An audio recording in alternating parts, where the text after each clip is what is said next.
During COVID, Zoom was harvesting everybody's conversations.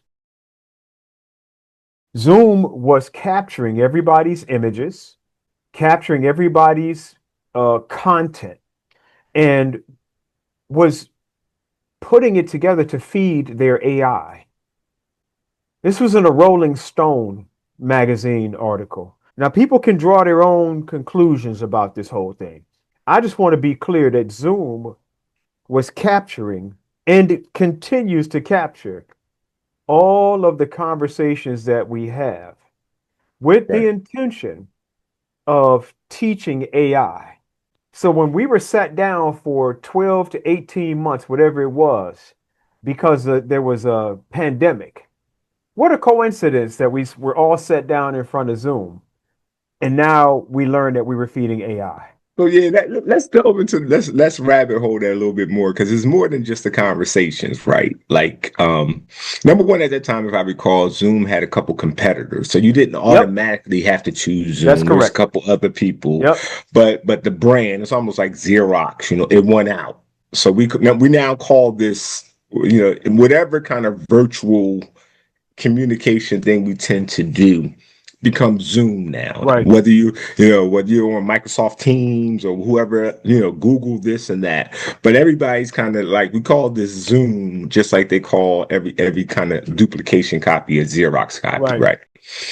But it's not just the conversations, right? Like even right now, my computer and probably the computer you're using in front of you is really studying our facial dynamics, That's right? right. It's mapping whether or not our voice inflections change when we say certain things. It's mapping our color combination, the clothes Right. we have on. Right. I got friends who tease me right now because we've been using Zoom to do this thing we call the Philadelphia Community Classroom. And they have this thing where they say, "Uh-oh, we're in trouble today because Shomari has on his Castro cap." So they got a whole trend now that they say whenever I wear one of these caps right here, they call them the Castro cap. They know I'm going to go in. Now I don't know that that's true. It's not what I'm thinking about when I put this on, but it's a pattern that they notice, and I'm sure that the computer then notices and feeds to. It's not just the noticing. It's like, okay, where does that information go? And then what do people or institutions or businesses do with that information once it goes there, right? Not only am I looking at you in our conversation, I'm taking pictures if I'm the computer of all those things you have on your That's wall. correct. And Yep. I'm going to make an assessment and assume, okay, there's a picture of a woman at the top of his wall. I'm going to assume that that's his mother. Right. And I'm going to assume, right, that she's probably deceased Right. because, that's what people do when they. Right. So there's a whole anthropological study going on.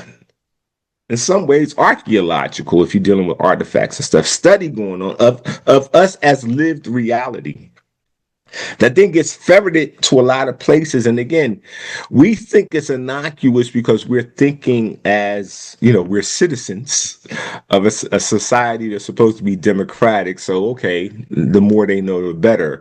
But nah, we don't understand that the technology and the perspective about this thing, this rabbit hole of being able to in real time amass more information about a person than COINTELPRO could amass about a person in the context of adversarial warfare, right? Because again, we want to think we're citizens, but Right. the people who this information goes to see us as threats. They That's see correct. us as problems. Right. They do with that information very differently what other people would do, and then it moves into the area. Now once I know you fight, you work out, you're familiar with competitive sports. The one thing that people fight over and will cheat over. Remember Bill Belichick and the New England Patriots.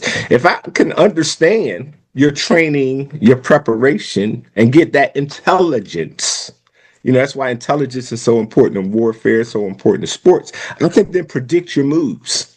Right. And that's where the issue becomes. Now I can then predict how Butch is going to respond emotionally, how Butch is going to respond physically, how Butch is going to respond communicatively. And then I can trigger the situations that allow me to make the right predictions about how you're going to respond. And even more nefariously, I can then create predictive markets and make money off of what I primed you to do.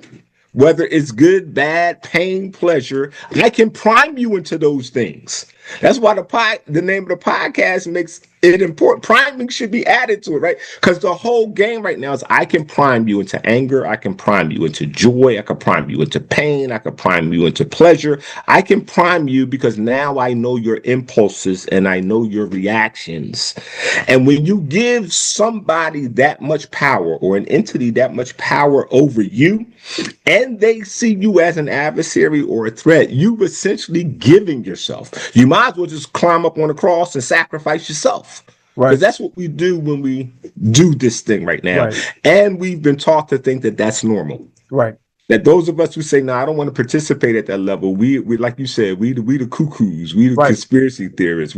But right now it's normal to sacrifice ourselves and allow ourselves to be primed in the name of other people's pain, pleasure, perversity, whatever the case may be.